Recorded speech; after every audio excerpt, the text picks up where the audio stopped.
सभी का बहुत बहुत अभिवादन। हम गायत्री मंत्र का सामूहिक जप करेंगे।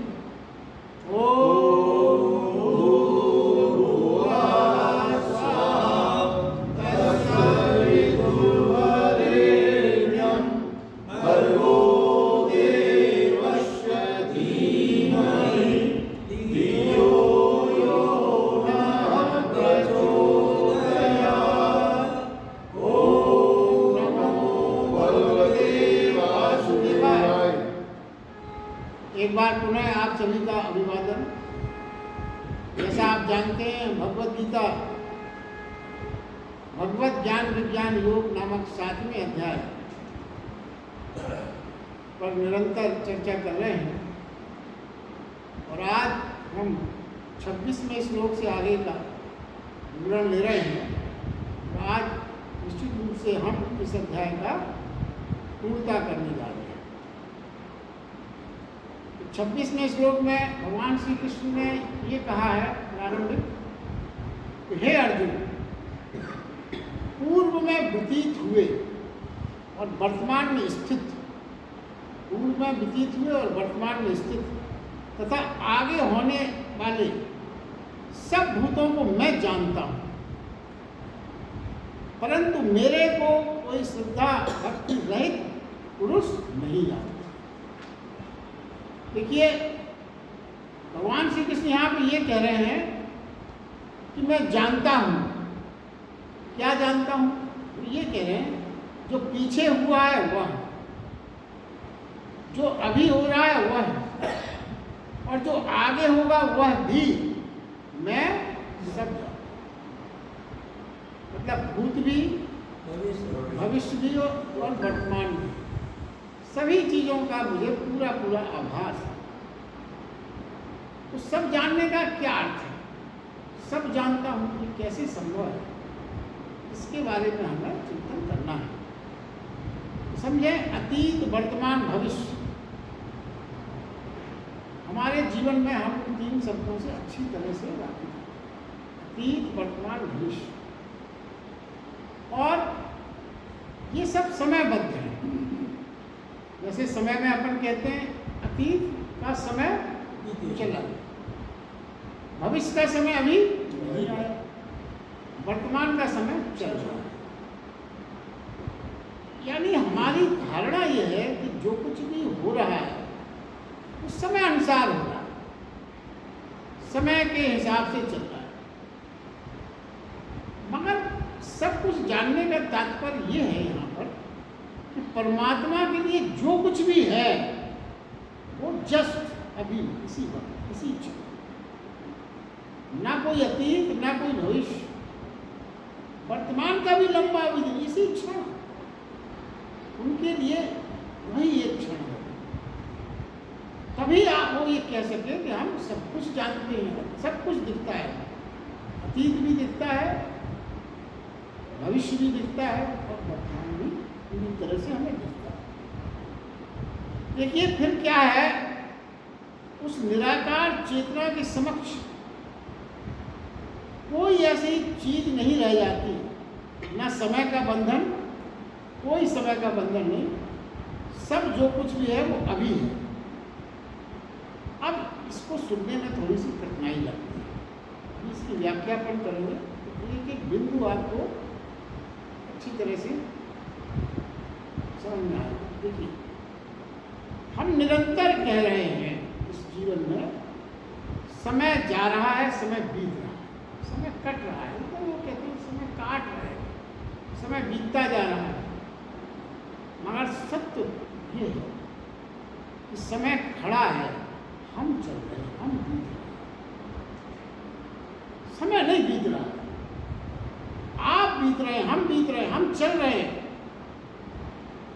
देखिए, बच्चा जब कभी पहली बार ट्रेन में बैठता है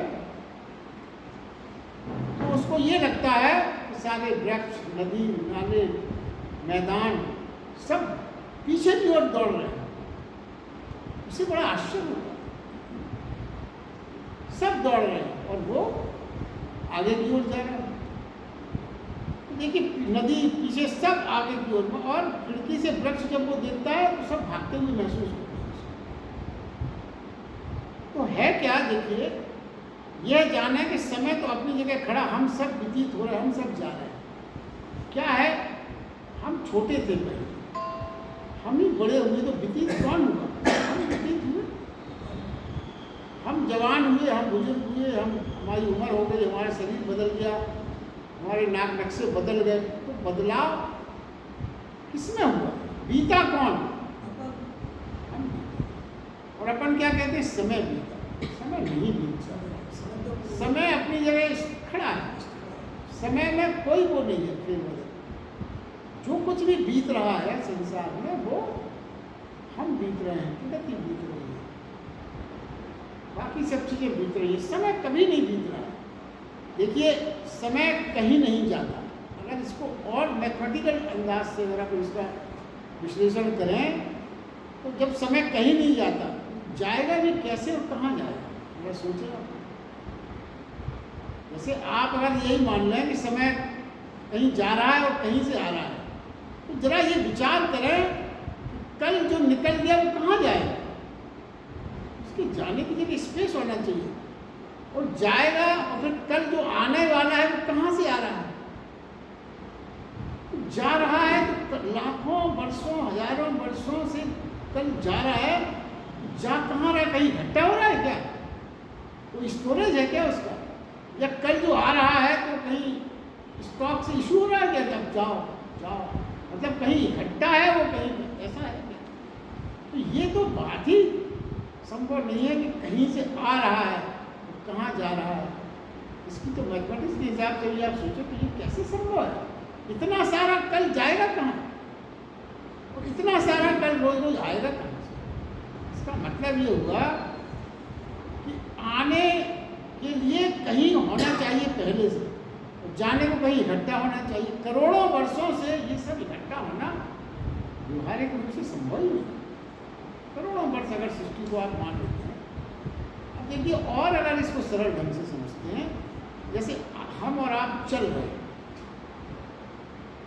एक मकान हमको दिखता है,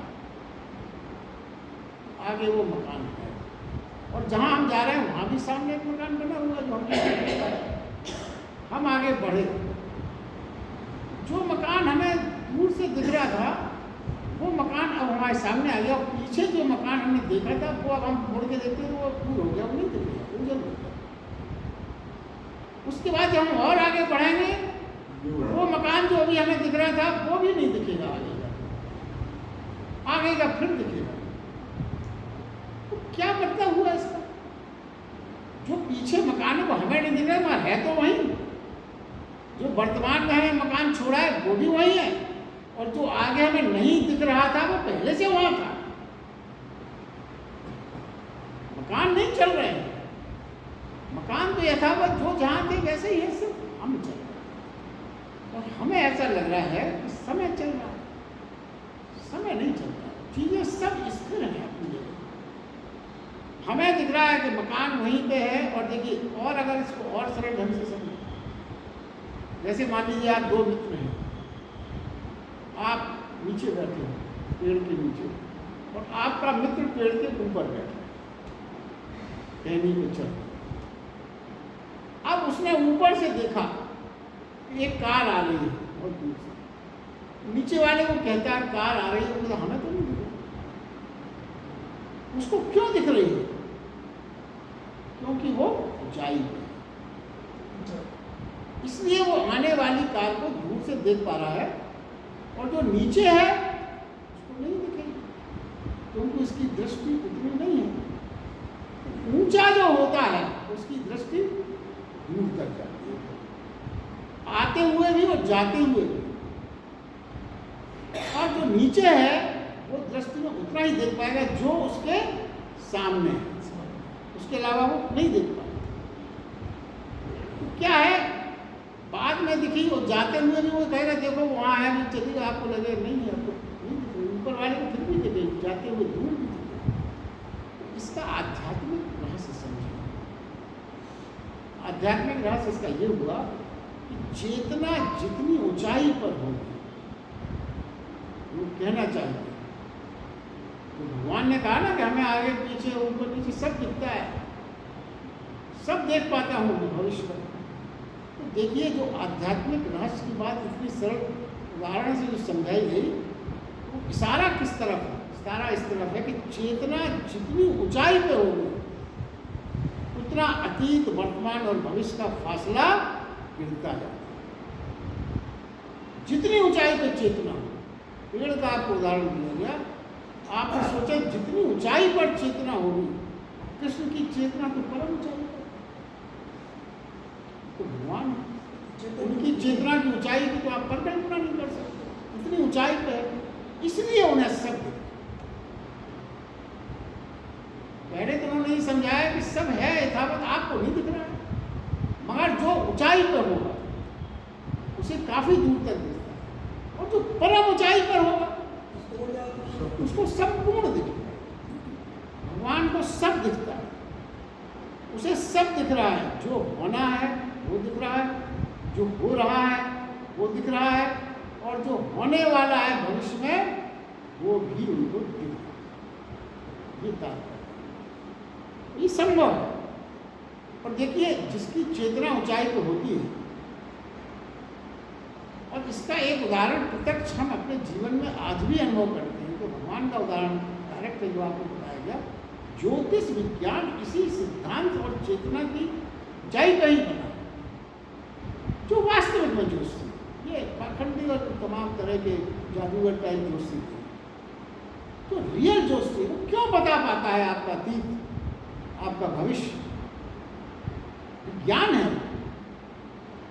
उस विज्ञान के आधार पर जिसने ज्योतिष शास्त्र में साधना की, ज्योतिष के गणित को समझा, ज्योतिष शास्त्र की बहुत गहराई से अध्ययन किया, उसमें इतनी क्षमता आ जाती है कि वो आपके ग्रहों के हिसाब से, आपकी कुंडली वगैरह के हिसाब से आपको भविष्य की बातें बताई जा सकती हैं। तो उसके पीछे यही विज्ञान है, मगर वो विज्ञान की जानकारी होना चाहिए, वो जानकारी सबको नहीं होती, इसीलिए कभी कभी भ्रम पैदा हो जाता है उसका। मगर निश्चित रूप से है, ज्योतिष शास्त्र का निर्माण जो हुआ है, ज्योतिष शास्त्र का निर्माण इसी चेतना के आधार पर संभव है। तो निर्माण ही नहीं होना चाहिए, भविष्य नहीं दिखेगा, ये बात ही नहीं पैदा होना चाहिए, मगर निर्माण हुआ ज्योतिष शास्त्र का। तो उसका आधार यही है, इसी चेतना की जो ऊंचाई की आधार है, उसी आधार पर वो संभव हुआ। तो श्री कृष्ण भगवान अर्जुन से ये कह रहे हैं, जो मूल बात को जो शुरू से गीता में समझा रहे हैं, वो यही समझा रहे हैं, तू सोच रहा है कि तू मारेगा, तू सोच रहा है और कहता है कि मैं नहीं मारूंगा तो ये बच जाएंगे। अरे मूर्ख, उन्होंने तो समय को उसे पहले से मार दिया। मैं उनकी लाशें देख पा रहा हूं, क्योंकि वो भविष्य देख सकते हो। तो वो बड़ी अथॉरिटी से कह रहे हैं कि मैं उनकी लाशें देख पा रहा हूं, तू नहीं देख पा रहा है, अभी नहीं देख पा रहा है। जैसे वो कार दूर थी, वो नहीं देख पा रहा था, कहते मैं तो देख पा रहा हूं, और कुछ दिनों बाद तू नहीं देख पाएगा, क्योंकि वो घटित होना दिखता है, मगर तू आज नहीं देख पा रहा, ये सच है। मगर मैं देख पा रहा हूं, तू भी उसको देख पाएगा, मगर समय लगेगा। जैसे वो कार आ रही थी, कुछ समय लगा, तो जो दूर से दिख रही थी वो उसको दिखने लगी, ये तात्पर्य था यहाँ। अब देखिए, यहाँ पर जब सब कुछ घटित ही होगा, लाशें और मृत्यु का कारण स्पष्ट भगवान बता रहे हैं, तो फिर ये गीता क्यों है? गीता की आवश्यकता क्या है? जब सबको करने तो होने दो, इसमें इतना ज्यादा विस्तार करने की क्या आवश्यकता? ये बात विचारणीय है। जैसा भगवान कह रहे हैं कि मैं सब लाशें देख पा रहा हूं, तू नहीं देख पा रहा, कुछ देर बाद देखेगा, ठीक है।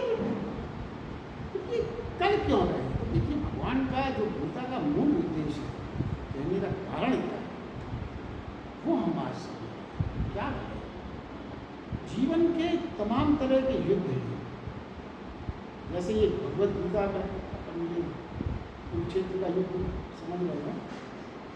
आपके जीवन में, हमारे जीवन में निरंतर युद्ध चल रहे हैं, पारिवारिक युद्ध, सामाजिक युद्ध, संस्थागत युद्ध, कहीं ना कुछ कहीं नौकरी में कुछ ना कुछ युद्ध सबके जीवन में निरंतर चलता है। तो बिना युद्ध के इस संसार में कोई प्राणी युद्ध से बच के जीवन काट ही नहीं सकता, संभव है। तो भगवान ये बता रहे हैं कि युद्ध में उतरने का तरीका समझा रहे हैं। अब जैसे महाभारत का युद्ध है, अर्जुन को वो युद्ध के लिए प्रेरित कर रहे हैं, तो एकदम क्यों नहीं कह देते, युद्ध ही तो कराना है, कह दो ना, वो नहीं, क्यों नहीं कह रहे? क्योंकि आप ये समझें, यहाँ भगवान ये बताना चाहते हैं कि युद्ध में आप दो तरह से उतर सकते। पहला तरीका है पूर्ण अहंकार से उतरना, मैं मार दूंगा, काट दूंगा, ये कर दूंगा, मैं ये कर दूंगा, मैं ये इसको ध्वस्त कर दूंगा, मैं करूंगा, मतलब मैं के भाव से, मतलब अहंकार को साथ लेकर युद्ध में उतरना। इसका परिणाम क्या होगा? अहंकार से लेकर जो जीवन के युद्ध में भी उतरेगा, कुरुक्षेत्र की बात छोड़ दीजिए, मेरे हिसाब से चलेगा घर, मेरे हिसाब से चलेगी नौकरी, मेरे हिसाब से बाजार में सब चीज़ें निर्धारित होंगी, मैं जैसा चाहूँ वही होगा, मैं सबको मिटा दूंगा, सब अपनी इच्छा से करूँगा। ये युद्ध में अगर आपने अपने अहंकार को जीवित रखा तो क्या होगा? आपका मन हमेशा शांत रहेगा। उपलब्धि और युद्ध जीतने के बाद भी तमाम तरह की पीड़ा, संताप, पछतावा, दुख, क्लेश जीतने के बाद भी आपको छोड़ेंगे। कभी पश्चाताप होगा, कभी क्या होगा, कभी ये लगेगा कि क्या हो गया। एक तो ये तरीका है युद्ध में उतरने का, और इस तरीके से कौन जा रहा है महाभारत में? दुर्योधन इसी तरीके से उतर रहा है, सबको मिटा, बहुत सेना है, बहुत बल है, बड़े बड़े आचार्य भीष्म पितामह मेरे साथ, घमंड है उसका, अहंकार है। दूसरा तरीका वो कहते हैं परमात्मा को समर्पित होकर, परमात्मा को समर्पित, जो कुछ भी हो रहा है प्रभु की इच्छा से हो रहा है। युद्ध होना अपरिहार्य होता है, कभी कभी जीवन के युद्ध से आप बच नहीं सकते, भाग नहीं सकते, अपरिहार्य है वो युद्ध, लड़ना ही पड़ेंगे। मगर आप प्रभु को समर्पित होकर भाव से यदि आप जीवन के युद्ध में भी उतरेंगे तो आपके मन में कभी अशांति का भाव नहीं। आप जीते तो भी और हारे तो भी, ये मुख्य बात है। इसलिए भगवान कृष्ण क्या कहते हैं, असली प्रश्न बस इतना ही है कि अर्जुन की मनोदशा क्या कर दी जाए युद्ध में उतरने के पहले, बस इतनी के लिए वो अर्जुन की मनोदशा भगवान के प्रति समर्पित होकर युद्ध कराने के लिए वो इतनी बात कह रहे हैं। वो इतना प्रेम करते हैं अर्जुन से, युद्ध के बाद उसका चित्त अशांत न रहे, ये दया है, उनकी करुणा है। अर्जुन युद्ध में क्या लेना देना, जाओ तुम्हारे भाई भाई का काम है, ये क्या मतलब? अर्जुन की करुणा, नहीं चाहते कि युद्ध जीतने के बाद भी ये अशांत ना, और वो अशांति उसको कब नहीं मिलेगी? जब वो समर्पित भाव से, निमित्त भाव से, प्रभु के द्वारा जो रस दिया गया है सिर्फ उसमें निमित्त मात्र होकर मैं युद्ध करूँगा, तभी वो उसका चित्त शांत रहेगा। और जीवन में ये हमारे ये हर जगह ये चीज लागू है। देखिए क्या है इसमें, कृष्ण कहते हैं मुझे सब दिखाई देता है, जो लोग नहीं जानते उन्हें मैं बिल्कुल दिखाई नहीं देता, जो इस चीज़ को नहीं समझते उन्हें ये कुछ नहीं दिखाई देता, मगर मुझे सब दिखाई देता। आकार में तो कृष्ण जो है मात्र अर्जुन के सारथी हैं, बस और क्या है। आकार के रूप में यदि आप नहीं समझें तो मात्र सारथी है, मगर निराकार हैं जो सब देख सकते हैं, और उनके लिए जो उनको निराकार के रूप में देख सकते हैं, सारथी के रूप में तो खाली मनुष्य दिखेगा, और जो उस आकार में निराकार के दर्शन कर सकता है उसके लिए वो क्या है, उसके लिए परम पिता है। इसलिए वो बार बार कहते हैं कि मुझ आकार में निराकार को देख, तभी तू बुद्धिमान है, तभी तू ज्ञानी है। और जो निर्बुद्धि है, अल्प बुद्धि है, वो तो मेरी आकार को देख नहीं संतुष्ट, बस इतना ही है जो कुछ देखिए अगले श्लोक में भगवान कृष्ण कहते हैं, प्रभु का स्मरण भी उन्हीं के मन में बीज बनता है। बहुत महत्वपूर्ण है। प्रभु का स्मरण उन्हीं के मन में बीज बनता है जो इच्छाओं, द्वेषों और रागों के खरपतवार से मुक्त हो गए। जैसे माली एक भूमि तैयार करके सीधे सीधे बीज नहीं फेंक देता भूमि में, पहले वो भूमि की खास, खरपतवार, घास फूस जो भी है उनको व्रत जड़ों को उखाड़ के फेंकता है पहले, फिर उस बीज वहाँ पे थोड़ी खाद डालता है, जल से थोड़ा उसको सिंचित करता है, फिर वो बीज बोलता है। माली का ये अपने अनुभव में है, ये बात सभी इसको जानते हैं कि ऐसे बीज बोया जाता है। तो भगवान यहाँ पे ये कह रहे हैं उसी प्रकार जैसा माली कर रहा है, इच्छा, द्वेष, राग से भरा चित्त, इतनी घास पात जो अपने चित्त में भरी हुई है, व्यर्थ की जड़ों से जो अपना चित्त भरा हुआ है, तो प्रार्थना का बीज उसमें पनप सके उसकी कोई संभावना नहीं जब तक आप उस खरपतवार का, उस व्यर्थ की चीज़ों का, जड़ों का आप मस्तिष्क से निवारण नहीं करते। जब तक आप प्रार्थना कितनी भी करते रहो, उसका बीज अंकुरण होने की कोई संभावना नहीं। क्या है ये मन की अपने ही हाथों, मन की जो दौड़ है, अपने ही हाथों विष भरने की जो दौड़ है वो मन कर रहा है। और जब तक ये दौड़ समाप्त नहीं हो जाएगी, क्योंकि जो कुछ भी व्यर्थ पाते हैं दिमाग में ईर्ष्या, द्वेष, लोग, वो मन की दौड़ की वजह से तो है, और तो दूसरा कोई कारण ही नहीं है। कहते जब तक ये दौड़ समाप्त नहीं हो जाएगी मन की, तो प्रभु का भजन, दौड़ समाप्त होना एक निर्धारित शर्त है। ऐसे व्यक्ति नासमझ हैं जो इस प्रकार द्वेष को हटाने के लिए तत्पर नहीं है, वो नासमझ है, अज्ञानी है, और वो अपने इस जीवन में नर्क को साथ लेके चल, भाई नर्क ही तो है, आपके विकार क्या है? गंदगी को तो आप नर्क कहते हो। अभी जैसे अपने घर के आसपास कोई नाला बहने लगे, बदबू आने लगे, तो अपन क्या कहते, अरे यार नर्क में रह रहे हैं, ऐसे क्या नर्क हो गया जीवन, इतनी बदबू आती है, इतना। तो ये तो व्यवहारिक रूप से हम जीवन में कहते हैं और महसूस करते हैं, मगर अपने चित्त में जो विकार हैं उनको अपन भूलते हैं, उनको निकालने का कोई प्रबंध नहीं है। तो वो क्या हुआ? वो तो प्रत्यक्ष नर्क है नाले का, और वो नर्क लेके आप साथी तो चल रहे हैं। वो तो मनुष्य का निर्माण किया हुआ नाला है, इसलिए आपको दिख रहा है, मगर जो मस्तिष्क में आप खुद अपने नर्क को साथ लेके जीवन बिता रहे हैं, चल बढ़ रहे हैं, जीवन बिता रहे हैं, कितनी आश्चर्यजनक बात है, जिस ओर भगवान को इशारा करता है। तो ज्ञानी कौन है? जिसने मन को निष्काम किया, पवित्र किया, पापों का, पुण्यों का उदय किया, प्रत्येक कृत्य को प्रभु को समर्पित किया, ऐसा व्यक्ति ही मुझे उपलब्ध होगा। प्रभु को उपलब्ध हर कोई कराना चाहता है, मगर कुछ बेसिक चीज़ें हैं जो भगवान कृष्ण बता रहे हैं।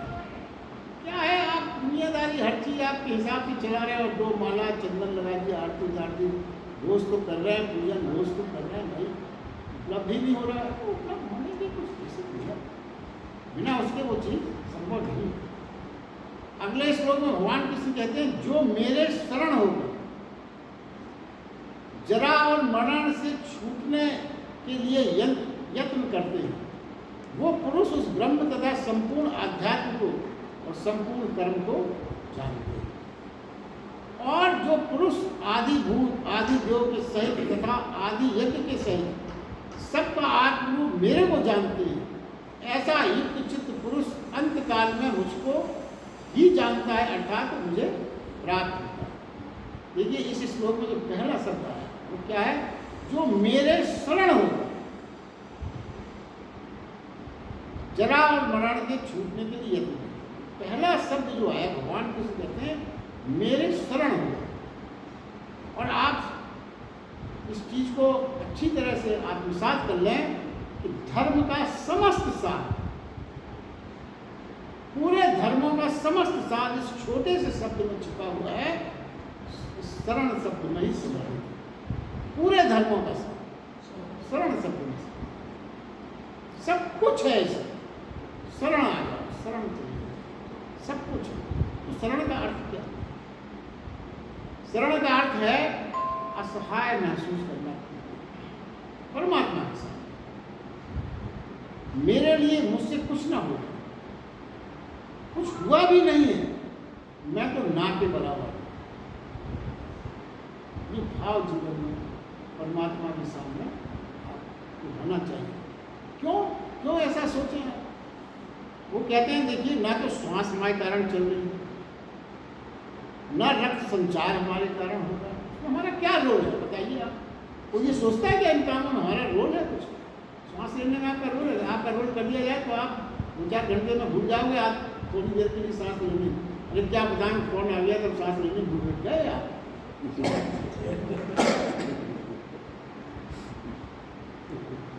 वहाँ कोई अच्छी पिक्चर आ गई, आप किसी गाने में मस्त हो गए, सांस लेना भूल गए, समाप्त। कैसे सकते हो? नहीं कर सकते। कोई शक्ति है जो वो काम कर रही है आपको। रक्त संचार आप कर रहे हैं बॉडी में, जो नहीं कर रहे, आप कुछ नहीं कर रहे हैं। पाचन क्रिया चल रही है, आप कर रहे हैं कुछ क्या? आप उसे भोजन कर रहे हैं, वो भी अनर्गल। बेचारा भगवान को भी कष्ट होता है पचाने में, मगर वो बेचारा कर रहा है, सब कुछ कर रहा है। आप नहीं सोचते, आपको ये नहीं लगता कि ये पचाना भी तो हमें है, पचाने वाला है कोई हमारा असिस्टेंट, वो बचाएगा, हमको खाए जाओ। अरे तो अपन असिस्टेंट ही तो मानते हैं, जो आपका आप खा रहे हैं वो पचा रहा है, तो आपका असिस्टेंट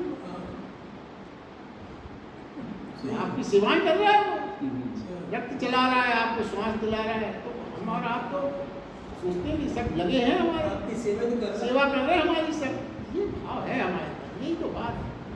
और देखिए, एक अज्ञात शक्ति है जो ये सब करती है। और एक चीज जो आपको और अपन उदाहरण देना चाहेंगे कि ये श्वास, रक्त संचार, पाचन, ये तो आपने सुन लिया, इससे भी एक बड़ी चीज भगवान ने आपको दी, उसकी तरफ अपना ध्यान नहीं दिया। देखिए, भगवान आज विज्ञान कितनी उन्नति की, और अपन ने कल चर्चा की थी कि बुद्धि का दाता कौन है? परमेश्वर। वैज्ञानिकों ने कितने कितने यंत्र बना लिए, क्या क्या नहीं डिटेक्ट कर लेते हैं, इंटरनेट में क्या क्या आप उसको देख रहे हैं, उसकी ज़्यादा व्याख्या क्या है। मगर कभी आपने विचार किया, कितना भी विज्ञान उन्नति कर ले या भविष्य में कर लेगा, कभी इस प्रकार का यंत्र नहीं बन पाया कि आप क्या सोच रहे हैं ये बता देंगे। भगवान ने बड़ी कृपा की है, इस तरह का यंत्र नहीं बन पाया, वरना कभी बन पाएगा, आप मान लीजिए। किसी वैज्ञानिक में और किसी में इतनी बुद्धि नहीं आ सकती, क्यों? भगवान नहीं चाहता। नहीं बन सकता। देखो, अगर मान लीजिए आप क्या सोच रहे हैं, सोचिए जरा, और वो कोई पकड़ सकता होता तो क्या होता? तो पत्नी और आपकी कभी नहीं पड़ती, क्योंकि फौरन जान जाती कि पड़ोसन को आप किस नजर से देख, फौरन पता लगे। आपने पड़ोसन के बारे में सोचा और पत्नी ने डिटेक्ट कर लिया यंत्र से, क्या हालत होगी परिवार? अरे आप मत सोचो तब भी होता है। वो यंत्र नहीं, वो मैं और उदाहरण दे रहा हूँ आपकी। अगर आप सच माने, अगर आप क्या विचार व्यक्ति कर रहा है, इसका कोई डायरेक्टर बन जाए, तो सारे जो तथाकथित प्रवचन करता है या साधु सन्यासी है, उनको आप फूल की माला पहनेंगे, जूते की माला पहनाना शुरू कर देंगे। क्योंकि वो मस्तिष्क में क्या सोच रहे हैं, भीड़ देख के आप सोच रहे हो, किताब देख रहे हैं, वो वहाँ सुंदरी किसी की तरफ उनकी नजर उठी, मनोभाव उनके विकृत हो रहे हैं, मगर वो पता नहीं चल पाता। ये भगवान की बहुत बड़ी कृपा है हम सबको। अच्छा, आप सच्चाई और ईमानदारी से खुद सोचें, अगर हर क्षण आप जो सोच रहे हैं, घर परिवार बाहर यात्रा में, अगर वो सब का सब कंप्यूटराइज होकर सामने आ जाए, आपकी क्या हालत होगी, इसकी परिकल्पना भी आप नहीं। भगवान ने ऐसे टेम्पररी ये प्रोविजन कर देना चाहिए 10-15 दिन के लिए कि ऐसा करो हो। नहीं करें, अरे साहब, सृष्टि नष्ट हो जाएगी, प्रलय आ जाएगा बिल्कुल।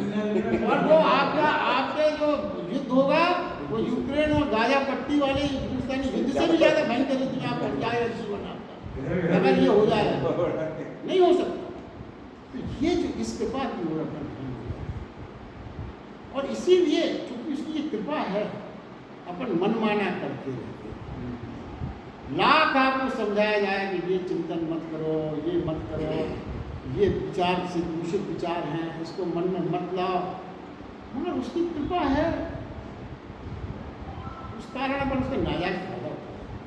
देखिए भगवान को आप ना माने तो अभी वो श्वास आपको चलाएगा। आप इनकार करते हैं, कई लोग करते हैं इनकार, तो अभी उनका रक्त संचार चलाएगा। वो तो अपनी करना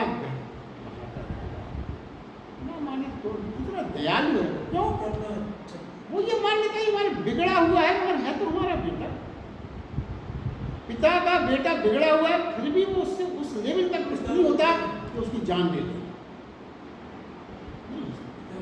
कितना भी बिगड़ा बेटा तो हम और आप नहीं कर सकते, क्योंकि हमारी अपनी बुद्धि तो कभी कभी लड़खड़ा भी सकती है। तो परमात्मा कैसे करता है, यही एक मुख्य बात है।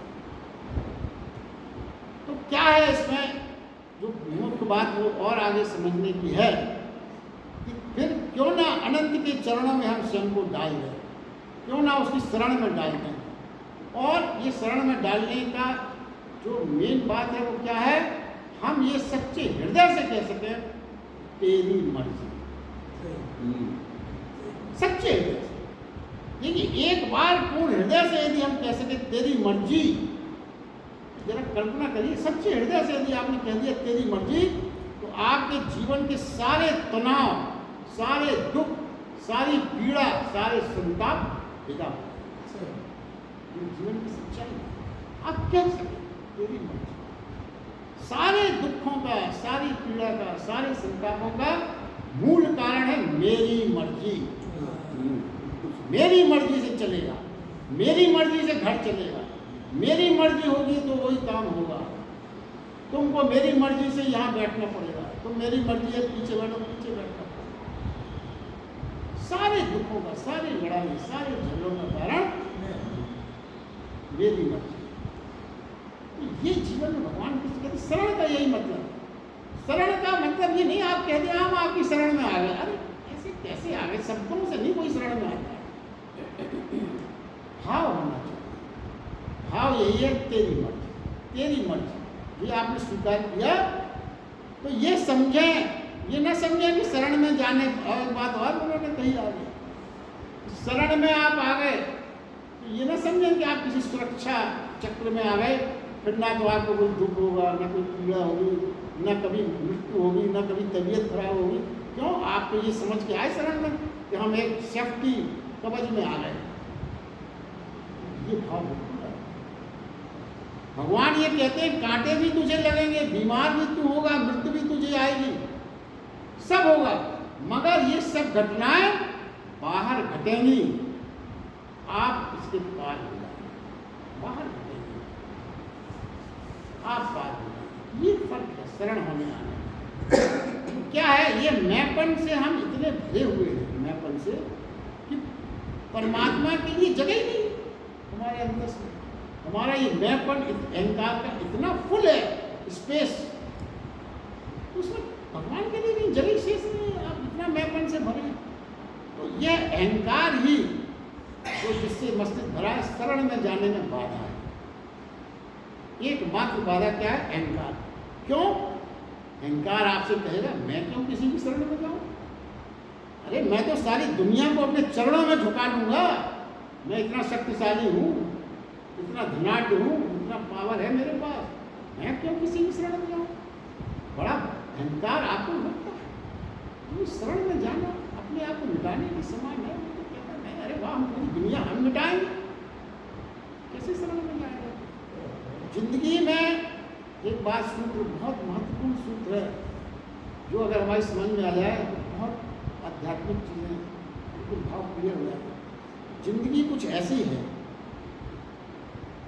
जब तक हम अपने को बचाते हैं, अपने को बचाते हैं तो अपने को खो देते हैं, और जिस दिन हम अपने को खो देते हैं तो हम अपने को बचा लेते हैं। अब ये सूत्र है, इसको आप चिंतन करें, क्या कहना चाहते हैं। अपने को यदि हम बचाने में लगे रहें, बचाने में लगे, ये भी बचा लें, वो भी बचा लें, ये भी सुरक्षित, ये भी दें, तो उतने ही आप खो दे जाते हैं। और जिस दिन आप अपने को खो देते हैं, उस दिन, जिस दिन आपने अपने को खो दिया, उस दिन अपने आप को आप पूरी तरह से बचा पाते हैं। ये सूत्र है जीवन में। समझे आपकी अगर बंधी मुट्ठी है उसमें कितना आएगा, खोल दें मुट्ठी तो सारे संसार की खुशबू सब चीज़ों से आपका संपर्क। यही भगवान का इशारा है। ये मेरा मैं, जो मैंपन है, जो अहंकार है, वही हमारा दुश्मन है, वही हमारा दुश्मन है। मगर दुर्भाग्य क्या है, इस अहंकार को हम अपना सबसे प्रिय मित्र मानते हैं। हम ये मानते हैं कि इसके बिना तो जीवन चल ही नहीं सकता। कैसे चले? जिस चीज जो हमारा सबसे बड़ा दुश्मन है, ये कितना बड़ा हास्यास्पद जीवन है अपना, उसी को हम अपना सबसे बड़ा मित्र मानते हैं। पूरी गीता का सार जो है, भगवद गीता का, वो शरणागति है गीता का पूरा सार है। अब इस अध्याय के अंतिम श्लोक में भगवान ने जो अंतिम श्लोक इसमें ये कहा है, सब भूतों में मुझे जानते हैं, अंधकार में भी मुझे जानते हैं। देखिए, अब आपने जितनी भी प्रार्थनाएं सुनी है, तमसो मां ज्योतिर्गमय, जो भी आपने सुना, उसमें सब क्या है? अपन नहीं सुना कि परमात्मा आनंद है, प्रकाश है, परमात्मा जीवन स्वरूप है। नहीं हमने जाना, नहीं हमारी जानकारी है। मगर यहाँ इस श्लोक में भगवान कृष्ण ये कहते हैं, जो मुझे सब में देख लेता है। अपन ने जो समझा है वेद वाक्य है वो भी, मगर गीता में भगवान कृष्ण ने ये कहा है, जो अंधकार में, जो दुख में, जो मृत्यु में भी मुझे देख पाता है, वही मुझे पा सकता है। मृत्यु में, अंधकार में, दुखों में भी जो मुझे देख पाता है, तो उसमें देखना कठिन है। जीवन में सहजता, आनंद में तो देखना आपको बहुत सरल लगेगा। देखिए, और इसको समझें, जब तक मृत्यु में परमात्मा न दिखे, अमृत नहीं मिल सकता। जीवन के आध्यात्मिक रहस्य जो भगवद गीता के माध्यम से हम और आप सुन पा रहे हैं। जब तक मृत्यु में भी आप परमात्मा के दर्शन न करें, आपको अमृत प्राप्त नहीं हो सकता। जब तक दुख में परमात्मा न दिखे, तब तक आनंद प्राप्त नहीं हो सकता। जब तक अंधकार भी प्रकाश न हो जाए, तब तक परमात्मा उपलब्ध नहीं होता। यानी क्या मतलब है बताने का, समझाने का, कि जगत में एक ही तत्व है, अलग अलग कुछ भी नहीं है। जिसे हम अंधकार कहते हैं, वह भी प्रकाश की अनुपस्थिति का एक रूप है, और कुछ नहीं है। एक ही है तत्व, एक उपस्थित, एक में अनुपस्थित है, एक ही। प्रकाश अनुपस्थित, अंधकार, बस इतना ही तो फर्क है। तत्व एक ही है। दुख, पीड़ा, आनंद, या दुख और पीड़ा क्या है? दुख है जीवन में, पीड़ा है दुख में, तो ये मान के चले आनंद की यात्रा का एक पड़ाव। हमारी जो आनंद की ओर की यात्रा हम करने जा रहे हैं, जो हमारे मनुष्य जीवन का उद्देश्य है, उस उद्देश्य को प्राप्त करने का एक पड़ाव है दुख और पीड़ा। उस पड़ाव को तो पार करना ही, बिना उसके आप आनंद तक नहीं पहुंच सकते। कृष्ण भगवान ये कहते हैं कि जो मुझे सब भूतों में देखता है, यानी वर्षा में, बादल में, सूरज में, पानी में, दुख में, सुख में, मित्र में, शत्रु में, शब्द में और मौन में, एक ही को देखना प्रारंभ कर सके। यानी क्या मतलब हुआ? कुछ भी विपरीत नहीं रहेगा, कुछ भी विपरीत नहीं रहेगा। जिस दिन द्वैत नहीं रह जाता, सब अद्वैत हो जाता। यही तो है द्वैत अद्वैत, आपने समझा। कुछ द्वैत नहीं रहा, सब में एक है। दुख में, पीड़ा में, सुख में, परिवर्तन में, हर चीज में जब एक बचा तभी तो अद्वैत होगा। तो एक ही बचता है, वो अद्वैत। अनुकूल में तो दिखता ही है, अनुकूल में तो सबको दिखता है, भगवान की बड़ी कृपा है, बहुत अच्छा चल रहा है, दिखता है। अपन सब कहते हैं रोज, बड़ी ऊपर वाली कृपा, बिजनेस है बहुत अच्छा चल रहा है, अच्छा सीजन चल रहा है, फर्स्ट क्लास। उसमें तो दिखता है परमात्मा। मान वो कहते हैं कि प्रतिकूल में भी उसको देखने की खोज जारी रखता है। प्रतिकूलता में भी ये नहीं सोचता कि यहाँ तो शैतान है, भगवान नहीं है। ना ना ना, उस प्रतिकूलता में भी जो भगवान की खोज जारी रखता है, जो वहाँ खोजता है प्रतिकूलता में, वही उसे पा लेता है। अरे आनंद में तो हर कोई खुद, दुख में जिसने खोजा, विपरीतता में, प्रतिकूलता में जिसने खोजा, और वो कहते हैं सिर्फ वही वंचित रह जाते हैं मुझे पाने में, जो उस समय खोजने को नहीं मिलता। मुझे नहीं पा सकते। क्यों? आपको प्रतिकूल परिस्थिति आई, आपने मंदिर जाना बंद कर दिया? कुछ नहीं साहब, बेकार साहब, वर्षों हो गए चक्कर लगा के, कुछ नहीं होगा, कुछ भगवान नहीं, आपने खोज बंद कर दिया।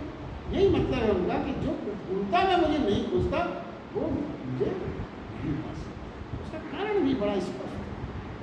देखिए, शरण के बाद ये याद रखना है, सब कुछ परमात्मा में छोड़ देना है, सब कुछ, यही शरण का मतलब है। देखिए, गीता में जो कुछ भी अपन सुन रहे हैं, आज देखिए समापन की बात है, गीता ज्ञान के शब्दों से समाप्त होती है। हमने जो कुछ भी इस अध्याय में कुछ जो किया, शब्दों से गीता कही जाती है। आप शब्द ही तो सुन रहे हैं, मगर ये बात ध्यान रखें कि शब्द सुनने के बाद तो समाप्त होती है बात, मगर उसके बाद जो प्रारंभ होना चाहिए वो मौन से प्रारंभ होना चाहिए, तभी गीता का सच्चा लाभ आपको मिलेगा। जो आप सुनते हैं हो सकता है आपकी समझ में ना आए, आपको लगे कि इसमें बड़ी कठिनाई है, तो फिर आप क्या करें, मौन होकर बैठें, कुछ समय चिंतन करें। मात्र मौन रहने से ही अंदर से आपको सब कुछ समझ में आने लगेगा पूर्ण गहराई से। और आप ये सच माने, शब्दों से कम कहा जा सकता है, मौन से ज्यादा। मौन में बहुत शक्ति है, तो इसीलिए गीता शब्दों से, अगर आपने यहाँ से सुना, यहाँ से निकाल दिया, तो कोई फायदा आपको नहीं। मौन रह के सोचें। आज ये कहा गया था, क्या मतलब, मौन रह के उसका चिंतन करें, आपको हर चीज का उत्तर मिल जाए। इसीलिए चिंतन का बड़ा महत्व है शास्त्रों में, अपने ध्यान में सब जगह चिंतन का महत्व है। तो इसका कारण क्या है? मौन से ज्यादा कहा जा सकता है, मौन से ज्यादा समझा जा सकता है। यदि आप मौन रह के, ध्यान रह के समझने का प्रयास करेंगे, बड़े बड़े मैथमेटिशियन ने आप देखा, मौन में थे, वो सिद्धांत समझ रहे, सुन रहे एकदम से, तब से उतर के भागे समझ में आ गया, मौन तो था, मौन की शक्ति पता करना। सहारा मत ढूंढे किसी का कि कोई समझा दे आपको, अपन सरल विधि चाहते हैं, कोई बता दे, कुछ कह दे, समझा ना, आप खुद समझिए। और अब तो अपन को बहुत दिन हो गए गीता सुनते सुनते, आपको चिंतन की क्षमता नहीं है। क्या फिर उसका कारण क्या है? देखिए, शब्द जो कहे जाते हैं वो बुद्धि से कहे जाते हैं, बुद्धि उसका उपकरण है, और मौन जो है वो हृदय का, और हृदय का भाव हमेशा आपको परमात्मा से जोड़ता है। बुद्धि उपकरण है, हृदय के भाव जब जागृत होंगे जभी आप उससे जुड़ सकते। तो मौन रह के, ध्यान करके, जो कुछ भी आपने गीता में समझा सुना, उसको आप समझने का प्रयास करें, चिंतन करें। ये जीवन के लिए बहुत महत्वपूर्ण बातें हैं। देखिए, अब ये अध्याय का समापन हो गया, अब अगला अध्याय शुरू होगा, उसके बाद